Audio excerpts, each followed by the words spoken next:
రైతు సోదరులకు నమస్కారం అండి. ప్రజెంట్ మనము జేకే సీడ్స్ సంబంధించినటువంటి 955 పత్తి విత్తనం వేసిన పొలంలో అయితే ఉన్నాము.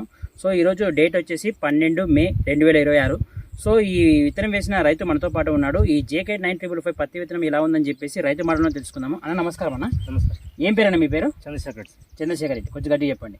మీరు వేసిన విత్తనం పేరు ఏం పేరు అన్న? జేకే 955. విత్తనం ఎట్లుందన్న? బాగుంది సార్, బాగా పెరిగింది. బాగా పెరిగింది. మనకు కాయ సైజ్ ఎట్లుంది? చెట్టు కూడా బాగా పెరిగింది సార్. కాయ కూడా లావుగా ఉన్నది. కాయ లావు ఉంది. కాయలు ఎక్కువ పడినాయి మనకు. ఒక నిమిషం ఇటు చూపిద్దరు.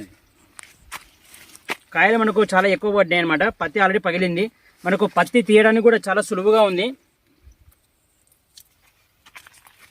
పత్తి తీయడానికి కూడా మనకు చాలా సులువుగా ఉంది. సో మీరు ఈ జేకే 955 విత్తనం వేసినప్పుడు మీకు మొలక శాతం ఎట్లుంది? బాగా వచ్చింది. అంటే వేసిన ప్రతి విత్తనం మొలిచింది. బాగా వచ్చింది. విత్తనం మీకు ఇప్పుడు యావరేజ్గా మీకు ఎకరకి ఎంత దిగుబడి రావచ్చు? 15 నుంచి 20 క్వింటాలు వస్తుంది. 20 క్వింటాలు వస్తుంది. ఇంత వేడిలో వచ్చేసి మనకు ఈ మే నెలలో ఈ వేడి ఎక్కువగా ఉంది. సో ఈ వేడిని ఈ విత్తనం తట్టుకుంటుంది. అవును సార్, తట్టుకుంటుంది. సో మనకు పత్తి అనేది చాలా ఈజీగా పోతుంది. ఈ జేకే 955 యొక్క లక్షణాలు చూసుకున్నట్లయితే ఈ విత్తనం మనము వర్షాధారానికి వేసుకోవచ్చు, అదేవిధంగా నీటి కింద వేసుకొని సాగు చేసుకోవచ్చు. అదేవిధంగా ఈ జేకే 955 విత్తనం మనకు అన్ని రకాల పొలాలకు సూట్ అవుతుంది. ముఖ్యంగా మనకు ఈ రసం పీల్చే పురుగులను, అదేవిధంగా గులాబీ రంగు పురుగు తట్టుకొని రైతుకు మంచి దిగుబడి ఇచ్చే పత్తి విత్తనాల్లో మనకు ఈ జేకే 955 పత్తి విత్తనం మనకు ఎక్కువ దిగుబడి అయితే ఇస్తుంది అనమాట. సో ఈరోజు డేట్ వచ్చేసి 12 మే 2026. సో ఈ ఎండలో కూడా మనకు ఈ విత్తనం వచ్చేసి బాగా ఉంది. మనం ఎక్కడ చూసుకున్న కాయలే అనమాట. మనకు కాయలు అయితే ఎక్కువగా పడినాయి.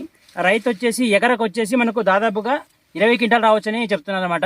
అన్న ఒక్కసారి మీ ఫోన్ నెంబర్ చెప్పండి. 9964290903. ఈ విత్తనం వేసుకోవచ్చా? వేసుకోవచ్చు. సో పత్తి పంట వేసే ప్రతి ఒక్క రైతు ఈ జేకే 955 పత్తి విత్తనాన్ని వేసుకొని మంచి దిగుబడులు పొందవలసింది కోరుతున్నాను. అందరికీ నమస్కారం. Thank you.